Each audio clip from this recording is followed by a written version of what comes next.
My name is Paul Foley. I am Emmeline's father. At the time, Emmeline was in a foster care home in Bakersfield, California. She had run away 8 times the previous year from foster care. And we got a call the following day saying that at 5 o'clock in the morning, she had climbed out a window and was gone. We had been through that before, but our immediate response was to try to ask if they had tried to stop her, if they had been looking for her.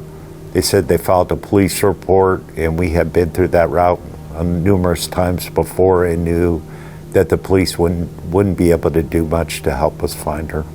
We were scared because we felt that this time was different. Previous times she had been closer to home. We were able to get out quickly and look for her ourselves. And when they moved her to Bakersfield and when she disappeared, we just had a feeling that this wasn't going to be something that ended quickly. So we felt pretty desperate.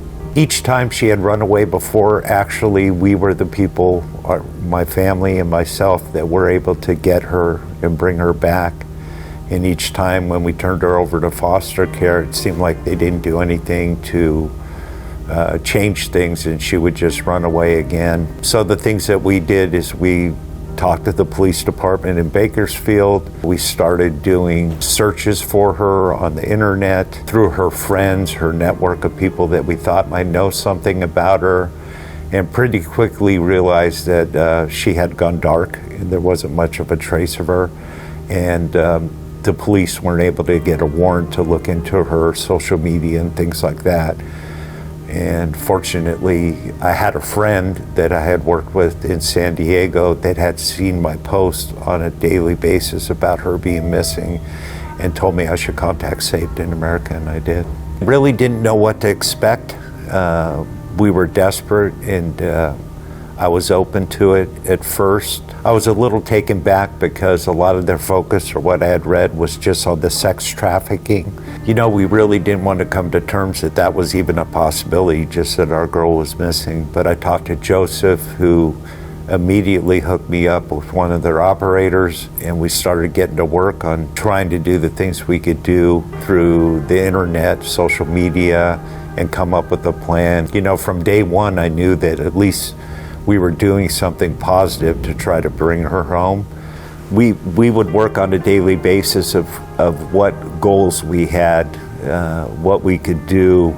They did a lot of social media searching, came up with a plan to track down the leads that I had that I couldn't follow up with necessarily myself, get into some of her communications prior to her disappearing, which gave us leads. And we worked our way through those leads. They also coordinated with the police at a different level than we could. You know, we went through the process. It was a long search. I think it took a total of 8 weeks to finally get her back. She was in a bad situation up in Bakersfield with people affiliated with gangs. We know she was hurt. Still to this day, we don't know the total aspect of what happened to her, but we were able to recover her, bring her home, and get her into a treatment program out in Wyoming, where she spent about a year and had the time to heal and get healthy before she came home. After treatment, she came home, she ran away again, and we found her, and we were able to recover her in 5 days, which was just amazing. And the third time she ran away, she turned 18 while she was out, and she came home on her own, which was a blessing. She was hurt, definitely.